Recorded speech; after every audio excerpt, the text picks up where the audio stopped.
I'm convinced that the romance genre has some of the most polarizing shows in all of anime.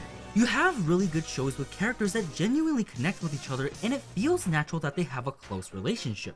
If it's a great show, it will give you this warm fuzzy feeling on the inside because you understand these characters, their thoughts and feelings. And most importantly, they make logical decisions. Decisions that just make sense given the situation at hand, which makes it feel like these people aren't just characters, but actual human beings with emotions.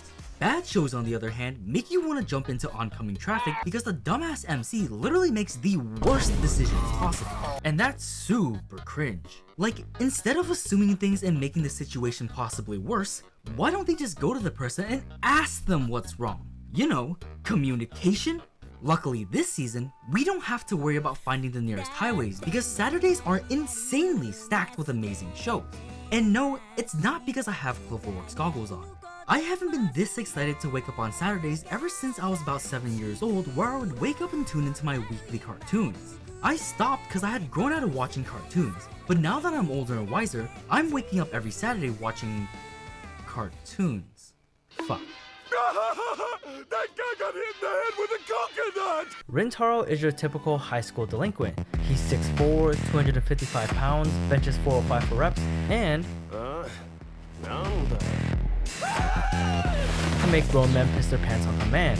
You see, he's been built like a gangbanger version of Jotaro from a young age, so he's used to people judging a book by its cover and shitting their pants at a mere sight of him. It also doesn't help that he goes to Chidori High, which is like the ghetto school of the city. They're known for accepting any student that signs up, and you already know that 100% acceptance rate draws all the weirdos and ghetto kids in like opening a pack of gum in class. They have people like the class clown, the stinky nerd, and the quiet kid you befriend just in case he ever has a bad day.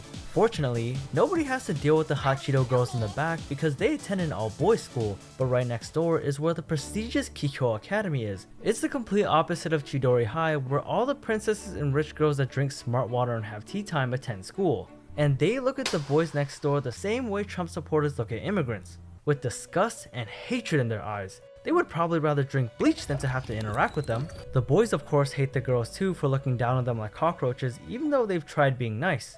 But Rintaro doesn't really care about all this noise surrounding him. He's just a chill guy that isn't interested in all this drama and just goes about his days going to school and occasionally helping his family at their cake shop.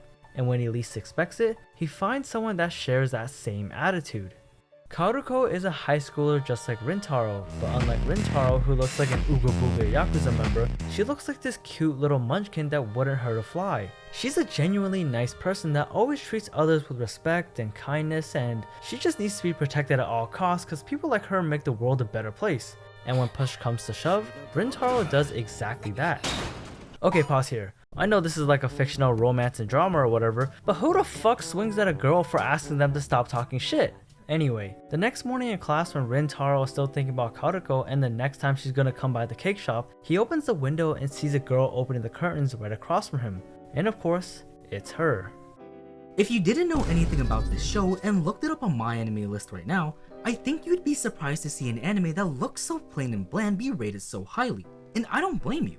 From a mere glance, you wouldn't really be able to tell what makes this anime so good because it looks like every other Romeo and Juliet-esque setting. It looks like a story we've seen told over and over and over again, except there's so much more to it. The show loves adding their own little twist to the characters to make them unique and stand out from other shows. Oftentimes when you see a shy, soft-spoken female character like Kaoruko, you expect there to be a lot of miscommunication because they just can't muster up the courage to say something first. But in the Fragrant Flower Blooms with Dignity, Kaoruko not only causes a misunderstanding with Rintaro, she also comes back to address it and clear it up, all in the span of one episode.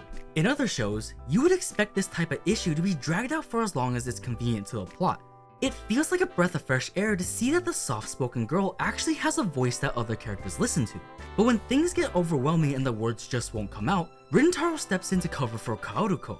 And it's this natural chemistry between them that makes these two a match made in heaven. Now you might think this anime is just a slow burn romance, but once you dive deeper into the show and watch more episodes, you realize it's not just a story about how these two get together. No, it's much more than that. It's a story about people discovering themselves and overcoming their flaws and insecurities through the power of human connection. Rintaro is often misunderstood because he looks like he would snap you in half for looking at him funny, and because of that, nobody has ever really tried to see him for who he really is on the inside. not even his own friends at school. So he hides the emotional and expressive parts of himself and puts up this invisible barrier which makes him seem distant. That is of course until Kaoruko comes into his life and breaks down all his mental walls simply by saying, 凛太郎君を怖いって思ったこと一回もなかったですよ It might have seemed like something really small to Kaoruko, but to Rintaro, that statement completely flipped his world upside down. He felt embarrassed yet happy at the same time that it seemed like he finally found someone that looked beyond his appearance and saw what he was like on the inside. Kaoruko's best friend, Subaru, is actually very similar to Rintaro. She has this very intimidating aura and is super protective of Kaoruko. She's like everyone else at their school that thinks the boys of Chidori High are all trash and good for nothing. But once she realizes that's not true and that Rintaro cares for Kaoruko just as much as she does, her opinions on them begin to change slowly. There's no artificial drama in the story to spice things up. I'm over here stroking my dick. I got my Subaru and Rintaro meeting would have ended up in Kaoruko getting hurt because she would have seen them from across the street and thought he was cheating on her with her best friend. This is an anime where the characters skipped out on all the bullshit assumptions and confronted each other head on to really try and understand each other's thoughts and feelings. One thing that this show does really well is build up a great cast of characters, especially the side ones. Too often do we see them either get shelved into the abyss until they're useful again, or used as stepping stones for the protagonist to aura form their self-growth. And I hate that so much. I've always felt like some shows miss out on huge opportunities to be better because the side characters were shallow and had absolutely zero depth to them. No background, no life outside the main characters, nothing. It just felt like they were written as tools instead of actually being friends. The Fragrant Flower Blooms with Dignity doesn't have that issue. The show actually takes its time to introduce the characters, show who they are, what they're like, and most importantly, how they became the way they are now. They're not perfect people. Nobody is. And learning about their flaws makes them feel so much more grounded in reality because you can relate to their issues, their struggles in life. And when characters do come to realize their mistakes or insecurities, it doesn't feel unnatural or forced. It feels more mature as they take the time to properly apologize for things they did wrong, or even just talk things out to clear up misunderstandings. Do you guys know how underrated that is? It tells us, the viewers, that these high schoolers aren't just some dumb teenagers that let miscommunications get in the way of their meaningful relationships. They handle their issues like adults. You don't really see that too often these days, even in real life. I also really like the fact that this anime doesn't use the side characters to form potential love triangles.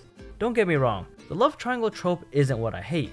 What I hate is how other shows use it as a way to build this fake tension and confusion, all to eventually push the main couple forward. It just seems like the most disingenuous and indirect way of building a relationship. I also never understood why the girl always played so hard to get when there's another girl ready to swoop in like a hawk to take her mans and say, "Bye, bitch."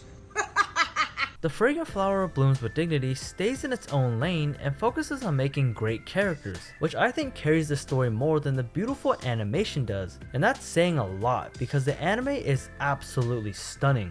If you're anything like us and want to watch a more realistic, mature romance anime that just warms your heart and soul, give the Fragrant Flower Blooms with Dignity a chance. It's beautiful. Thanks for watching, and we'll see you guys in another video.